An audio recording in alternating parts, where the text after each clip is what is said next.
Hello and welcome to the Bipartisan Brief. I'm your host, Peter Sweathelm. The lead story dominating both U.S. and international news right now involves the murder of George Floyd by a Minneapolis police officer. Floyd was accused of a misdemeanor crime, and the interaction between Floyd and the police officer went south, eventually culminating in the police officer being filmed with his knee on the neck of Floyd while the incapacitated Floyd pleaded for his life, pleas that tragically fell on deaf ears. Protests have erupted, first in Minneapolis and now nationally, with the protests in Minneapolis and elsewhere producing damage to police precincts and cars. Additionally, the protests in Minneapolis in particular have also produced a degree of theft, vandalism, and arson of private property. Also, it should be noted that according to St. Paul Mayor Melvin Carter, literally 100% of the protesters arrested yesterday in St. Paul were not residents of Minnesota, which strongly suggests that most of the protesters who have crossed the line into objectionable territory may in fact be people who came to Minnesota from out of state to take advantage of the chaos and to sow discord and are there to advance their own unrelated agenda.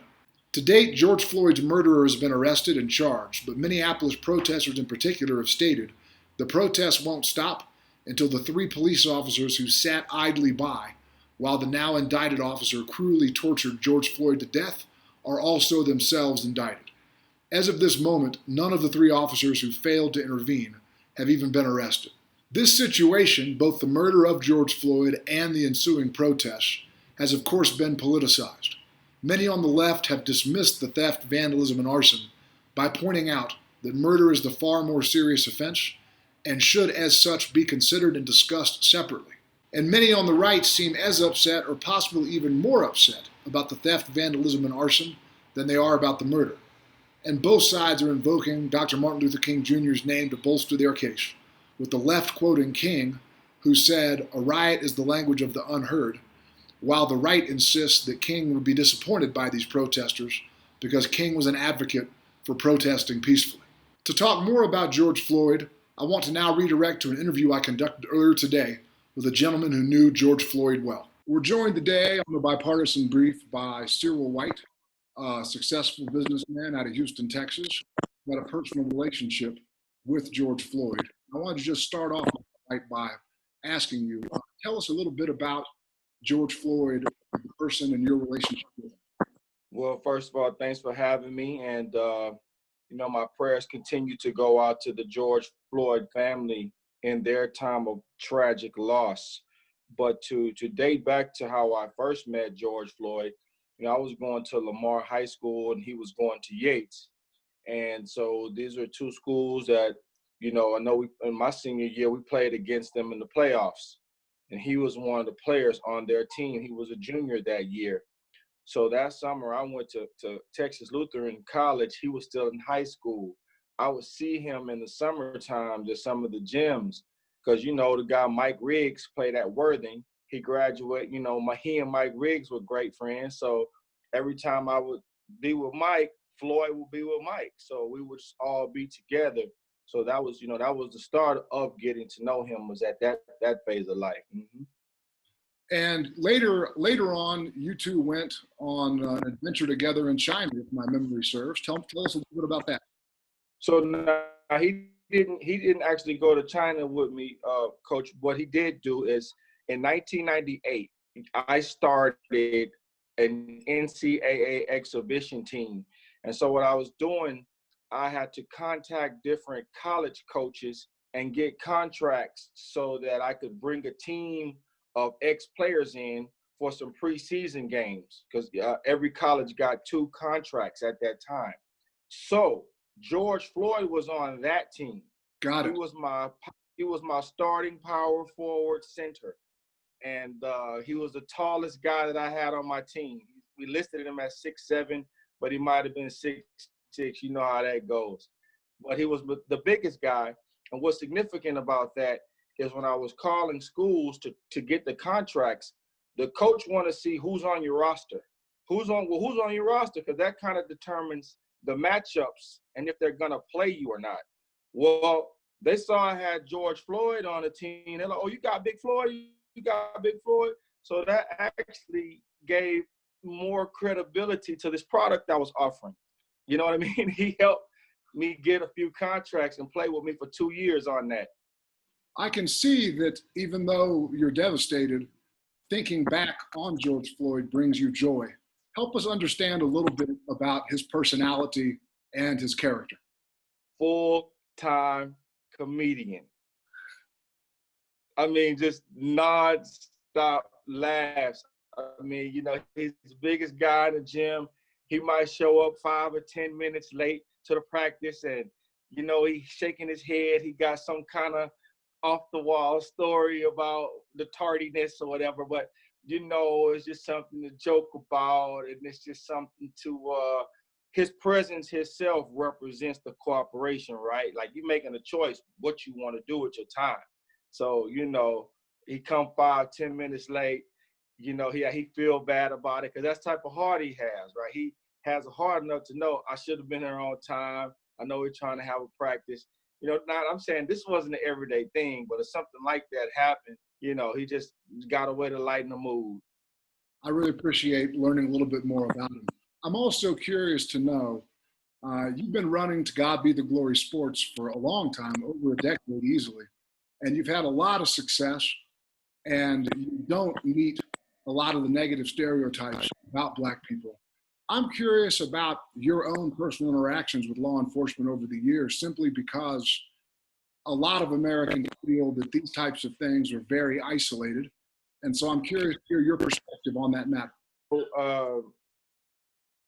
November 5th, 2010, I had just finished playing golf, and I had on a light sweater vest and some, you know, golf clothes. And I was driving, I was going home out, and there was a lot of traffic. So I remember I pulled over on a side street near a park I'm familiar with on the route. I was familiar with this area. So I turned off on the side street and I parked my car. I parked my car. I was in a black Mercedes. I pulled in front of the basketball court. I was sitting there and I was texting on my phone. I was allowing the traffic to die down. I said, well, I'll text on my phone a little bit here, and then maybe I might even grab the basketball out of the back and shoot around a little bit, let this traffic die down. I was just texting. All of a sudden, a cop car just turned off the main street and drove straight up at me, vroom, straight up to my front, and came around, ran to my door with the guns drawn, and just started tapping the window, like, let us in the car, let us in the car. So he was pulling the car. And so, I was like, no. You know, the door's locked. It's like, I'm not letting you in, but I did freeze up. You know, I was like, whoa. So he's hitting my window with the gun. And he was like, let me in the car, let me in the car. And so I was like, okay. So now, like I said, I needed to push the button. So the doors could unlock, and then they would be able to open the door. So when I moved my right hand to push the button, he was like, show me your hand, stop, don't move. Like, man, it's like it was about to go down. Now, all this happened like in a 5-second period or less, from trying to get the intimate details of a text till you got some guns drawn on you, okay? So once I finally got the door open, since my left hand is close to the door, as soon as the door opened, he just slapped the handcuff on my wrist. Get out of the car. And I was like, man, what's going on? And so then they threatened to tase me. Fast forward a little bit. They threatened to tase me.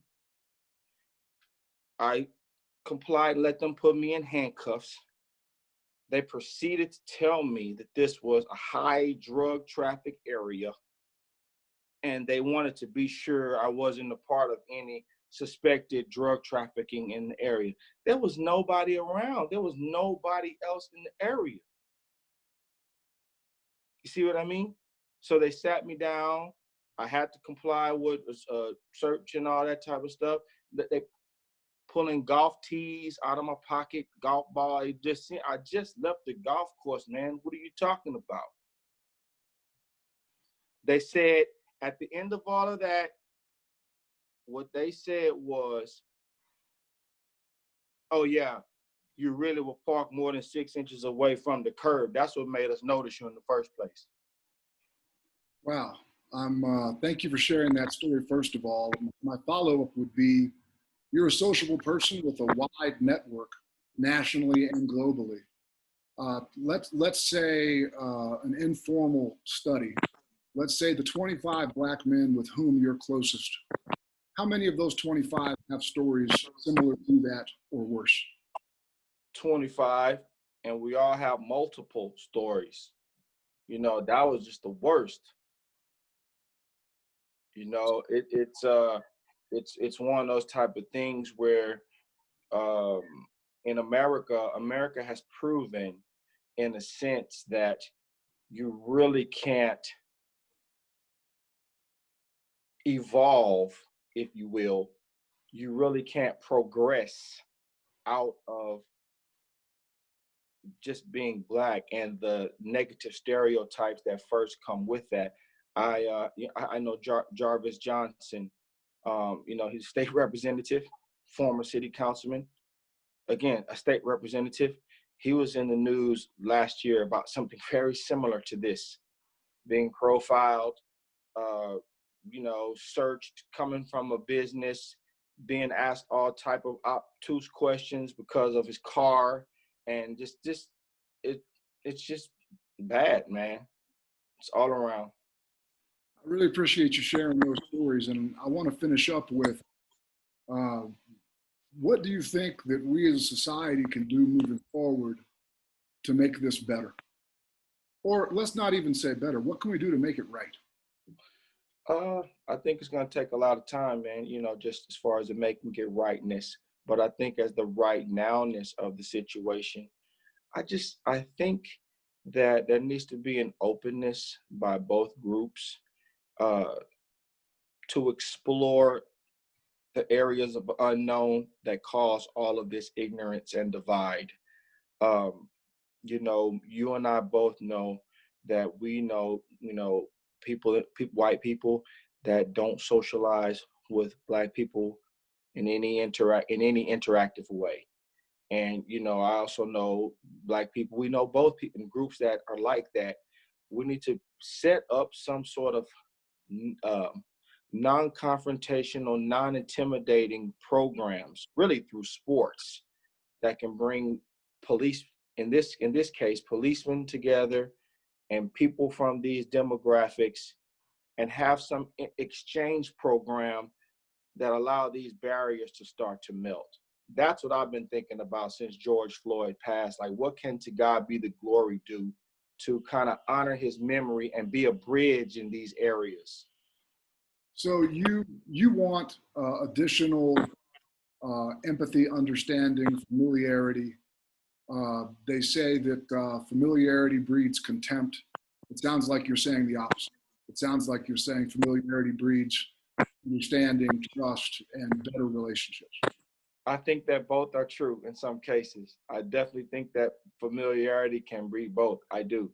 But in this case, what the lack of familiarity, that's what it's really breeding, is contempt. Because had this officer been able to look at George Floyd as a valuable human being and have a little more identification with him just on the basis of being a human, and not look at the difference in race and skin color, George Floyd might not be a trending topic today. And I might be looking forward to seeing George Floyd this summer at the Fondy. Mr. White, I really appreciate your time. I know that you're busy right now, and I know that you're heartbroken. And it means a lot to us that you carved out some time to share some of these important stories. And we look forward to staying in touch. I appreciate you having me on, man. And we're going to do what we can. And to God be the glory, to honor his memory. Thank you. You have a great day.